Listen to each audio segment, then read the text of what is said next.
aquí, por ejemplo, lo que también está diciendo, el Estatuto de Autonomía de Canarias dice que no puede afectar a los derechos de los ciudadanos, y en realidad el Constitucional ha dicho, perfecto que diga eso cualquier estatuto de autonomía, pero en realidad a lo que hay que acudir es a la Constitución española y al 86 de la Constitución. Y por tanto no puede afectar a un derecho, a un deber o una libertad reguladas en el título 1 de la Constitución. Y como les decía, cualquier intervención o innovación normativa que por su entidad cualitativa o cuantitativa altere sensiblemente la posición del obligado a contribuir según su capacidad económica en el conjunto del sistema tributario, pues ya ha dicho el Tribunal Constitucional en esta sentencia que está vedada la figura del Real Decreto.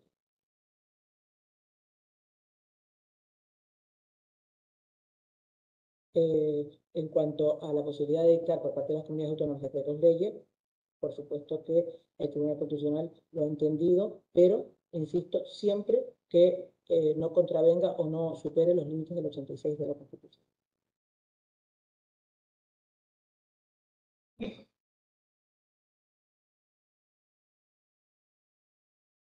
Volvemos a los límites.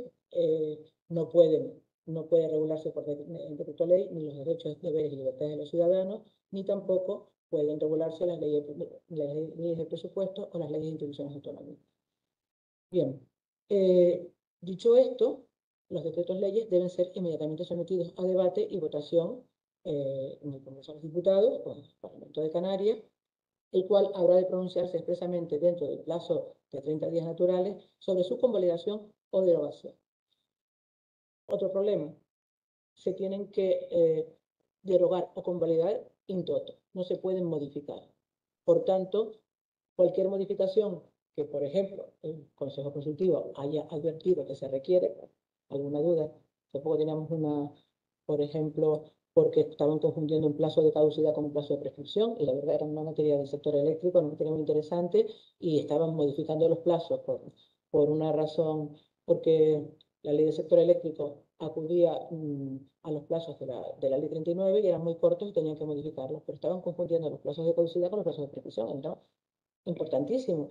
Claro, todo lo demás estaba muy bien, era un decreto ley enorme, pero no pudieron convalidarlo tal cual, porque tenían que hacer una pequeña modificación, y eso hizo que tuvieran que tramitarlo como proyecto de ley con el procedimiento de urgencia.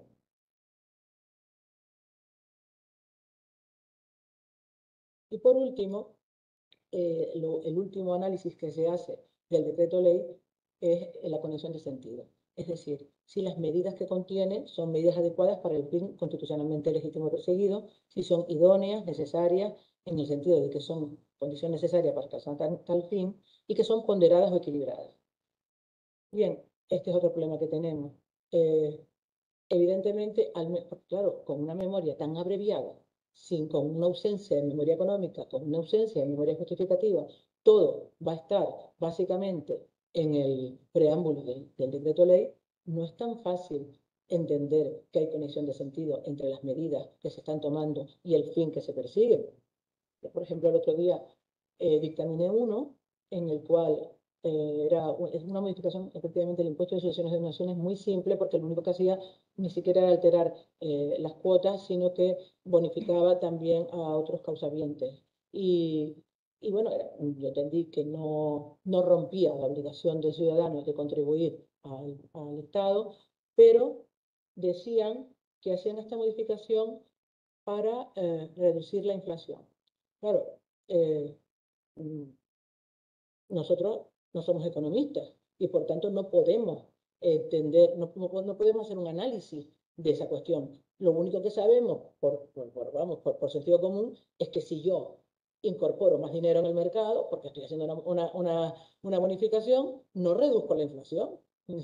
Y claro, ¿cómo les dices eso a todos unos señores economistas que te han puesto eso como conexión de sentido? Pues como mínimo lo pones como duda, porque no vamos porque como no tengo un estudio económico detrás que me explique que eso es así y que requiere y que la medida tiene conexión de sentido con el fin que se persigue, bueno, pues se lo dice, pero no puedes incorporarlo como un reparo, porque las conexiones de sentido son muy técnicas.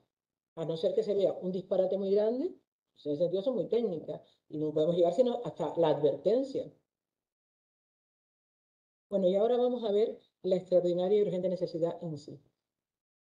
He hecho un pequeño estudio muy simple sobre qué ha pasado desde que se aprobó la figura del decreto ley. Como se decía, fue en noviembre de 2018 con el nuevo Estatuto de Autonomía de Canarias, que ha coincidido casualmente con mi periodo en el Consejo Consultivo, o sea que nosotros, los que nos hemos incorporado en este último mandato, nos hemos desayunado con los decretos leyes. Los compañeros anteriores nos decían, es que antes daba gusto trabajar porque podíamos pensar, y ahora nosotros, de todo nuestro trabajo, mucho, como de todos ustedes seguro, pero es que ahora nos dan 5 días para analizar un decreto ley. 10 días porque claro, ellos tienen que convalidarlo en 30 días, con lo cual que viene un decreto ley y se acabó. Tienes que cambiar incluso tu vida personal, porque tienes que estar el fin de semana trabajando.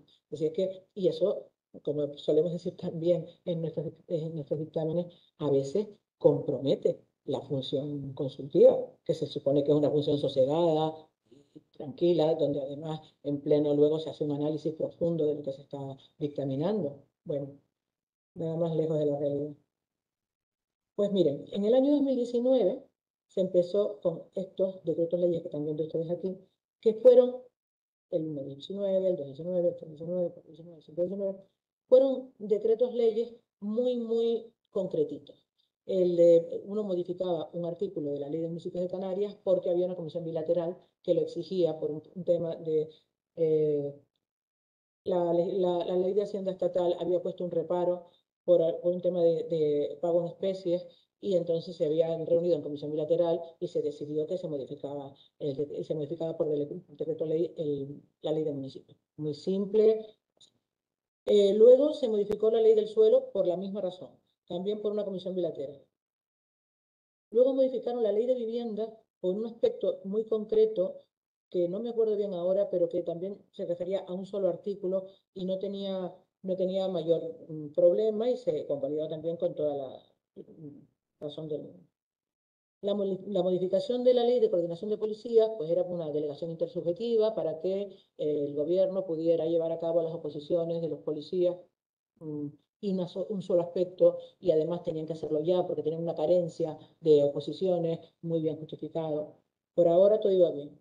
Y la de la actividad física y el deporte, lo mismo. Iban a empezar las federaciones y resulta que había una especie de suspensiones previas, cautelares, en casos de sanciones que no eran especialmente graves y se requería una modificación, digamos que muy rápida. Y además no estaban mal escritos.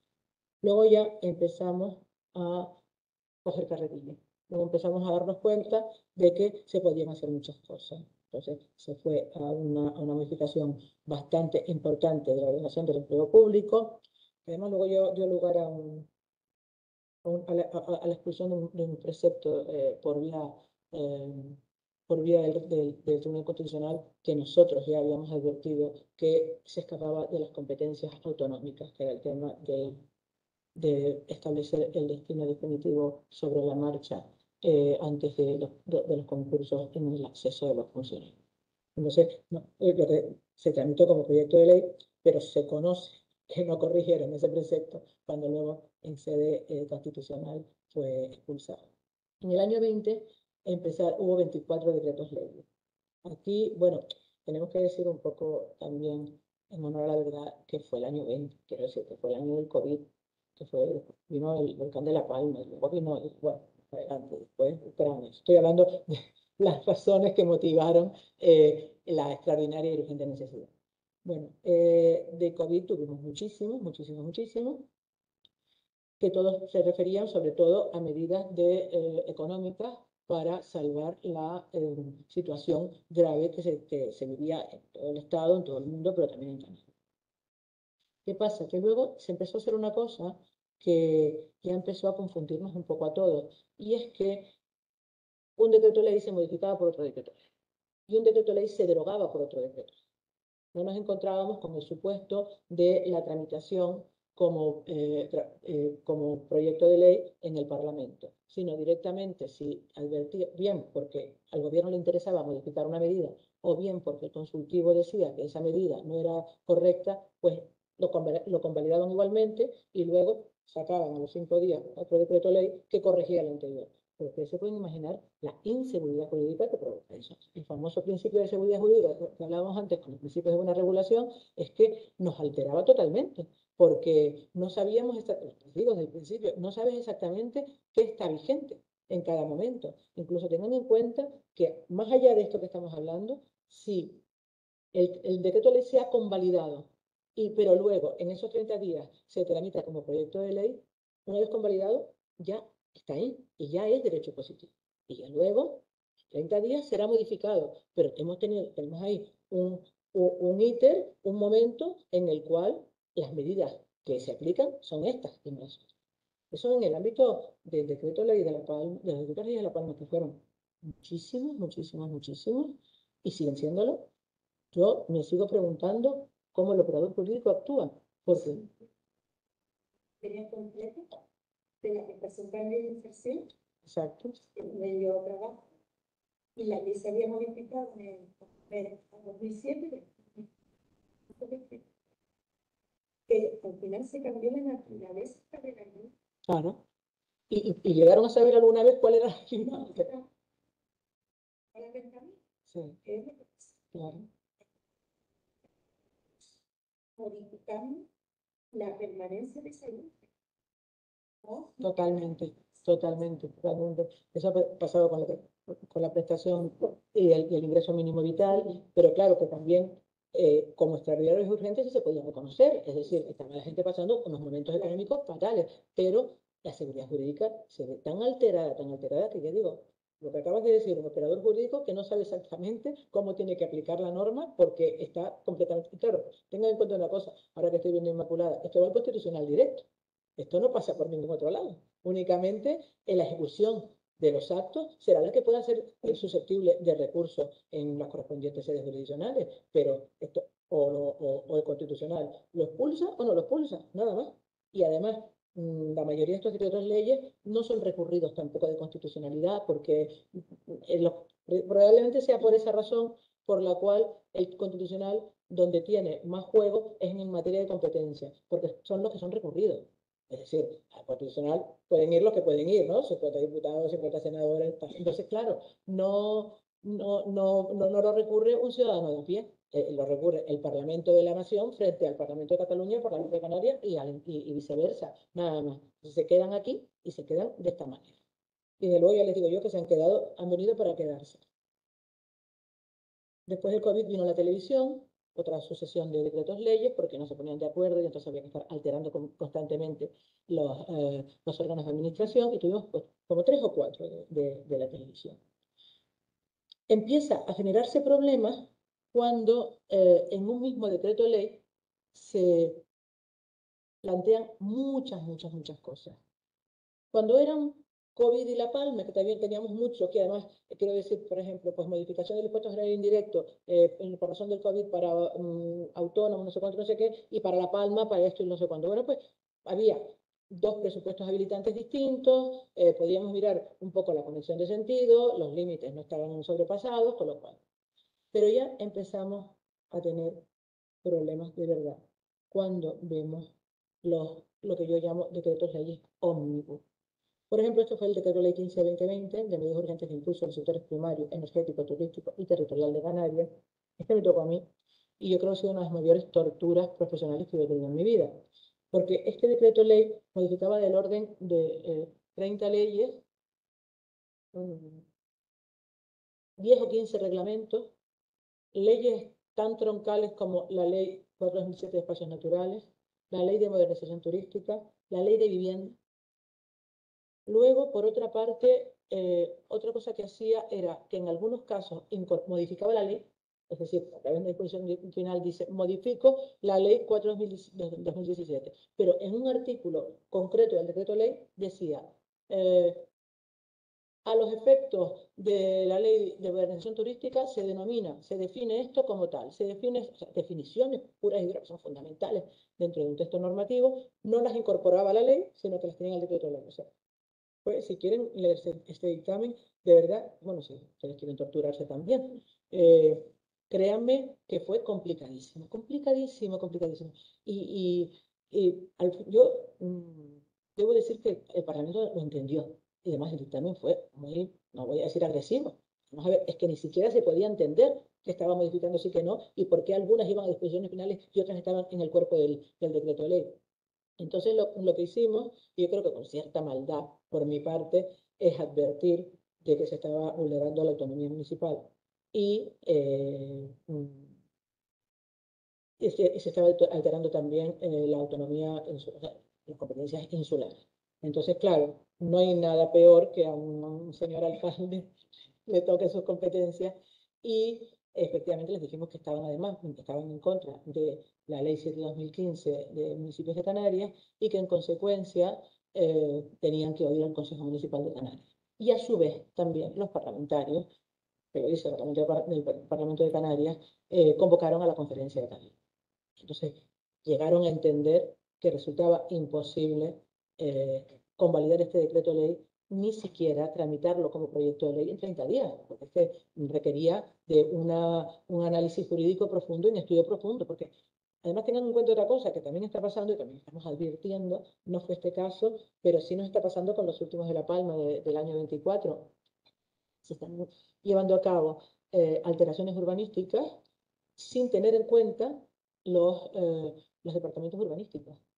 Es decir, la Viceconsejería de Reconstrucción de La Palma, lo que se llama, pues, establece que en zonas verdes no, creo que es lo único que han respetado, pero en suelo rústico, se puede construir vivienda, cosas bastante, por razones de interés general, tal, parcelas en espacios libres, incluso en unas, pero no se lo pasa a la Consejería Especialista en Urbanismo, Relación del Territorio y Medio Ambiente, con lo cual el decreto ley se aprueba y yo quiero pensar, que ya lo saben porque lo han dicho en mi currículum, que yo pertenecía a la Administración Autonómica durante 30 años o más, con lo cual yo no quiero ni pensar los enfados de los departamentos de urbanismo de medio ambiente cuando les están alterando la ordenación del territorio sin saberlo ellos, pero claro, se aprueba y aquí yo no creo que nadie puede cuestionar internamente, no existe ni siquiera que yo sepa un procedimiento de conflicto de competencias internas.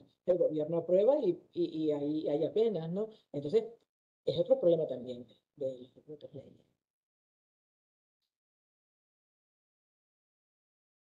Más COVID, modificación también mira, la prestación extraordinaria que tenemos por aquí, modificaciones también de árbitros de mercancías, ya como les dije, la materia tributaria está más que justificada, por lo menos por el Constitucional, por la vía del decreto ley, siempre que no altere la obligación de contribuir. Más prestación canaria, y COVID y tipo cero todo el tiempo, y seguimos con esto, y además van sustituyéndose unos a otros, modificándose unos a otros.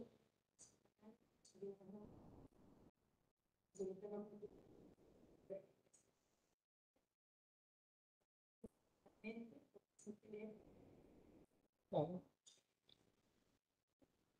Sí. Y es que el COVID ha dado por mucho. Y yo digo que el COVID, el volcán y Ucrania han dado por mucho, porque la siguiente generación fue Ucrania. O sea, Ucrania nos afectó de tal manera que siempre hubo presupuesto habilitante.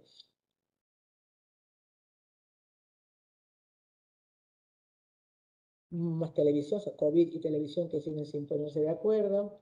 Por ahora las materias han sido un poco, digamos que, similares. Es cierto que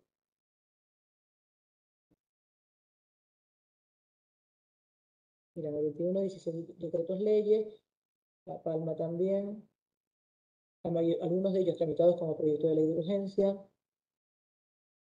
prestación canaria de inserción, La Palma. Luego hubo otra partida que fue la de suspensión de títulos habilitantes para juegos y apuestas. Esas hemos tenido como 3 o 4 porque el silencio es positivo y se estaban otorgando autorizaciones de silenciarme, creo que es positivo por ley estatal, y entonces se estaban otorgando autorizaciones a diestro y siniestro por silencio positivo y suspendieron todas las autorizaciones. Luego empezaron los fondos Next Generation, porque claro, estábamos en crisis, teníamos Ucrania encima y había que ejecutar el presupuesto, con lo cual, pues también por la vía del decreto ley.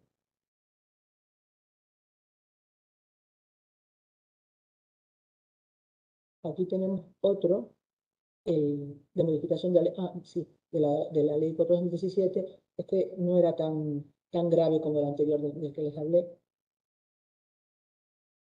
Y seguimos mucho la... Yo creo que ya a partir del decreto ley 1520 ya han entendido que es muy difícil que un decreto ley aglutine tantos aspectos y salga adelante. Que es más fácil, y además porque no es tan fácil, porque al fin y al cabo el decreto ley no lleva nada de tramitación prácticamente, una memoria abreviada y poco más, pues es preferible que hagan varios y así por lo menos unos sí se convalidan y otros no, y no hacer ese decreto ley ómnibus desde el que les hablaba. O sea que yo creo que de alguna manera también vamos todos aprendiendo. Claro, esto al fin y al cabo no tiene sino 8 años. Y aunque miramos al Estado, el Estado actúa de otra manera y el Estado no tiene Consejo de Estado que les dictamine. Con lo cual, vamos aprendiendo todos un poco. Aprende el gobierno, aprende el Parlamento y aprende el Consejo Consultivo. Y bueno, es verdad que la situación no ha empeorado. No ha empeorado. En el 22, 15 decretos leyes. En el 23, 9 decretos leyes, también lo mismo. Y con esto tenemos lo que, y volvemos a lo mismo, modificaciones de cuota tributaria. Ahora hemos tenido 3 más, uno me ha tocado a mí, el decreto ley de vivienda, muy interesante, pero que es verdad que de alguna manera se trata, claro, la situación de vivienda en Canarias es acuciante, eso ya lo sabemos, y entonces establecen una especie de doble regulación, porque establecen que cabe construir vivienda pública en equipamiento. Claro, esto es también alterar las bases de la legislación urbanística, porque sabemos que no solo para qué sirve el equipamiento, sino que es necesario en equipamiento, sistemas generales, sistemas locales, lo que sea el suelo público o susceptible de ser público, ¿no? Probablemente no, yo no tengo por qué juzgarlo, si el gobierno entiende que la medida es apropiada, pues así será. La cuestión es que estamos incorporando una regulación sobre otra regulación, porque no se está modificando la ley 4/2017. Y más allá de que, y por otra parte, tampoco se planteaba el consentimiento de las corporaciones locales. Bueno, el consentimiento no, pero si iban a ceder suelo, pues de alguna manera también eso ya significaba el conocimiento, ¿no? Porque si no cede el suelo, pues entonces, no. O sea que eso no era tan grave. Ahora bien, no era una medida temporal, sino una medida estructural, permanente.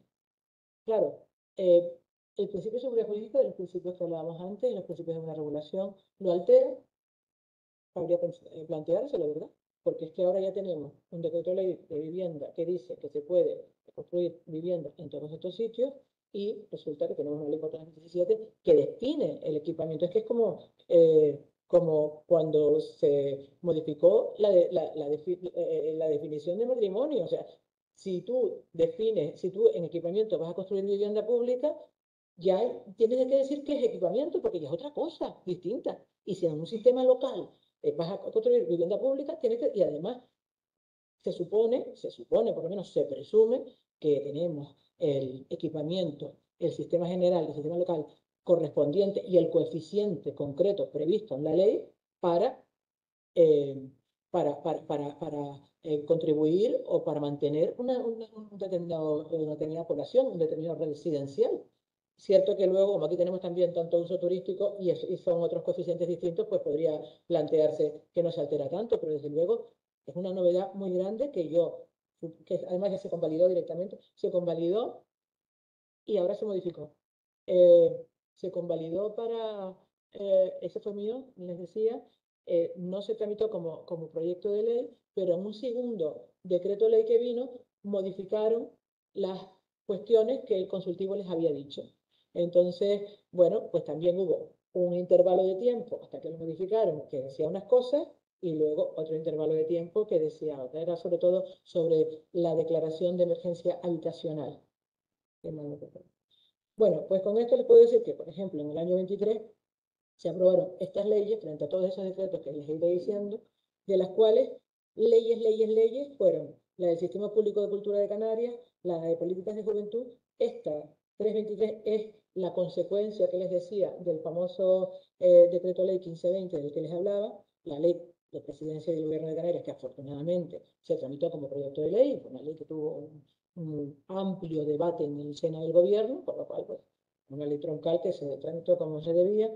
Dos leyes de colegios profesionales que estas no tienen mucha razón de ser porque también por legislación estatal los colegios profesionales se tienen que aprobar por ley, pero son casi leyes actos porque se agotan en su creación. Simplemente se crea el colegio y nada más. O sea que digamos que la reserva de ley es porque lo establece la legislación básica estatal, no por otra razón. Y luego, pues lógicamente, las leyes de educación.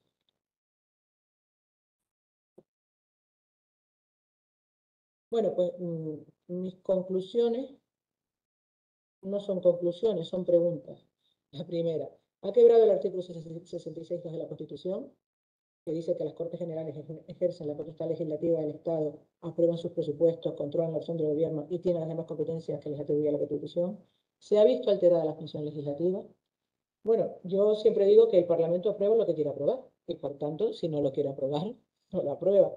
Esto emana del gobierno, pero puede convalidarlo o puede no convalidarlo y puede derogarlo directamente, como han visto que últimamente ha pasado por razones de mayoría en el ámbito del Parlamento de la Nación, un Real Decreto Ley hace poco. ¿Se ha visto alterada la función legislativa? No sabría decirles, porque antes de que hubiera decretos leyes, como dijimos al principio, la iniciativa legislativa que prosperaba era la del gobierno. Era la que mayormente prosperaba. Proposiciones de ley, muy pocas prosperaron, muy pocas.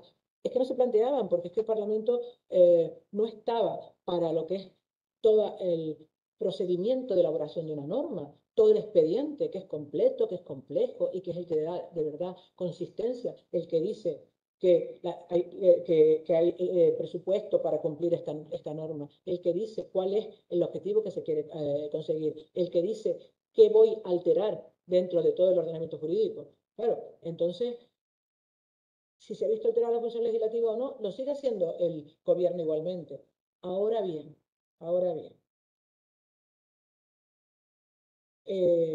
sí que tenemos problemas por el abuso de los secretos leyes. Y son los siguientes.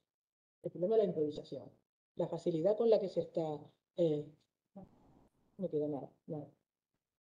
Y perdón, la facilidad con la que se está aprobando decretos leyes, la facilidad con que se están modificando normas, la facilidad para improvisar está impidiendo, desde el punto de vista incluso del gobierno, una lectura sosegada o un análisis sosegada de lo que se quiere modificar dentro del ordenamiento jurídico. La atomización de las leyes, voy modificando leyes por trocitos, pero bueno, también les digo, las famosas leyes de acompañamiento que luego tumbó el Tribunal Constitucional, ¿se acuerdan? Hacían lo mismo, corregían 40 leyes a la vez. Y yo soy culpable de algunas de ellas. Y por tanto, eso también está pasando ahora. Y a lo mejor, como nos encontramos en un ámbito donde Internet y las partes electrónicas nos ayuda mucho con los textos consolidados, a lo mejor no sé si es tan grave. Ahora, esa falta de seguridad jurídica, pues yo diría que de alguna manera sigue estando y confío en que, digamos que volvamos todos a la racionalidad, pero porque lo necesitemos, porque no podemos estar constantemente sin saber qué es lo que estamos aplicando. Y eso es todo lo que tenía que decirles. Muchísimas gracias por su atención. Disculpen que creo que me costó un poco con los colores. Disculpen que creo que hablé un poquito más de eso. Muchísimas gracias, doña Cristina, por su exposición. Es verdad que también hemos comenzado un poquito más tarde, así que no hay ningún problema. Pues nos trasladan por el chat el agradecimiento a su ponencia. Nos ha entrado una preguntita, por lo que, bueno, pues ya 2 minutos más, 2 minutos menos, yo creo que no importa y le damos resolución. Nos preguntaba un asistente, según dispone el artículo 3 de la Ley 5/2002, los dictámenes del Consejo no son vinculantes salvo excepciones. ¿Puede el Gobierno obviar un dictamen desfavorable a un decreto ley y continuar con su aplicación? Si mal no he entendido, la pregunta es si una vez dictaminado por el consultivo el decreto ley y con un dictamen contrario, si se puede seguir. Sí, le repito, dice, ¿puede el gobierno obviar un dictamen desfavorable a un decreto y continuar con su aplicación? Totalmente. No sería el gobierno, sería el Parlamento, porque ya pasó por el gobierno, pero por supuesto que puede obviarlo. No lo obviaría muy tanto, pero no porque sea vinculante, o sea, los dictámenes del Consejo Consultivo no son vinculantes. Entonces, por supuesto que lo puede obviar. Si se les advierte de una cuestión de constitucionalidad, es el 90%, por no decir, bueno, el 90%, que se les van a acoger, porque se le explica muy claro, se le dice, está usted superando los márgenes que le da el Estatuto de Autonomía y por tanto esto le va a durar a usted un desayuno, porque además el Estado no perdona. Pero en todo lo demás, por supuesto que lo puede obviar y a veces lo obvia. Lo que suele hacer, ya digo, es si son muchos los... Bueno, nosotros tenemos una fórmula que creo que la están entendiendo. Cuando entendemos que los reparos que hay en el decreto ley son suficientes como para que no se convalide de pleno, incorporamos un último fundamento que recuerda que se puede, un recordatorio, que lo saben ellos perfectamente, que recuerda que se pueden tramitar como proyectos de ley en el plazo de 30 días naturales. Siempre que decimos eso, siempre lo tramitan. Es una cuestión de la que me he dado cuenta, bueno, siempre, a lo mejor falta uno que no, pero creo que siempre. Y cuando no lo decimos, lo convalidan directamente. O sea que de alguna manera están entendiendo que es una invitación a tramitarlo como proyecto de ley.